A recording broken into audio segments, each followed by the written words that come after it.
అసలు నేను ఇవాళ రెండు స్పష్టంగా తెలంగాణ ప్రజలను బీఆర్ఎస్ పార్టీని ఒక ప్రశ్న అడగదలుచుకున్నాను. ఈ వాయిదా వేయాలనే నిర్ణయం డెప్యూటీ ఫ్లోర్ లీడర్గా హరీష్ రావు గారు తీసుకున్నారా?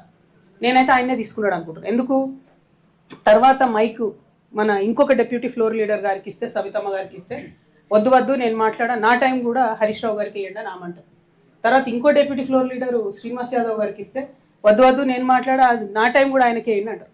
అంటే అందరు డెప్యూటీ ఫ్లోర్ లీడర్ గారికి ఈ యొక్క ఫ్లోర్ లీడర్కే టైం ఇవ్వండి అని అడిగితే వాళ్ళు ఇవ్వమన్నారు. సరే, కాంగ్రెస్ తొండి చేసింది అన్నది పక్కన పెడితే బీఆర్ఎస్ ఇష్యూ ఆలోచిస్తే ఈ నిర్ణయం హరీష్ రావు గారు తీసుకుంటే డెఫినెట్గా కేవలం బీఆర్ఎస్ పార్టీలో ఇవాళ మొత్తం హరీష్ రావు గారే ఆయన ఒక గుంపు తయారు చేసుకుంటున్నారని క్లారిటీగా అర్థమైంది.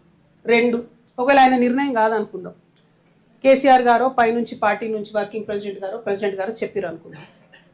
నేను మాత్రం చెప్తా ఉన్నా, ఒకవేళ అట్లా అయింటే నిర్ణయం పైనుండి వచ్చింటే డెఫినెట్గా ఇది శ్రేయస్కరమైనటువంటి పద్ధతి కాదు. ఏదైతే కృష్ణా వాటర్ మీద పెద్ద పెద్ద సభలు పెట్టాలనుకుంటున్నారో చట్టసభలో చెప్పే అవకాశం వచ్చింది, చరిత్రలో నిలిచిపోయేటటువంటి మాటలు చెప్పే అవకాశం వచ్చింది, రికార్డ్స్ ఫ్యూచర్ జనరేషన్ చూసుకునే అవకాశం వచ్చింది. అది కాదని ఆ ఇష్యూ బయట మాట్లాడతామంటే ఇది కరెక్ట్ కాదు, శాంటిటీ అంతకన్నా కాదు. కాకపోతే గుంటనక్క గారి వ్యవహారం చూస్తే నాకేమనిపించింది అంటే ఈ తోక కుక్క నొప్పే పరిస్థితి వచ్చిందనిపించింది నాకు. ఇక అది ఎవరేమనుకున్నా ప్రజలు ఎట్లా అర్థం చేసుకుంటారో నాకు తెలియదు. కానీ ఎందుకంటున్నా అంటే ఒక్క మాట అంటే మొత్తం సభ వాయిదా వేసుకుని 5 రోజులు కూడా ఎంత అన్యాయం ఇది. అసలు సభ పెట్టింది ఎవరి కోసం? నేను మొత్తం కాంగ్రెస్ పార్టీ ఇష్టం వచ్చినని చెప్తుంది అబద్ధాలు. 100 తప్పులు నేను రేవంత్ రెడ్డి గారు మాట్లాడిన దాంట్లో వీళ్ళు అక్కడ ఉండుంటే చెప్తారు కదా. అంటే అల్టిమేట్గా ప్రజలకు నిజం తెలవాలి. ప్రతిపక్షం అధికార పక్షం సంవాదాన్ని అది తెలుస్తలేదు.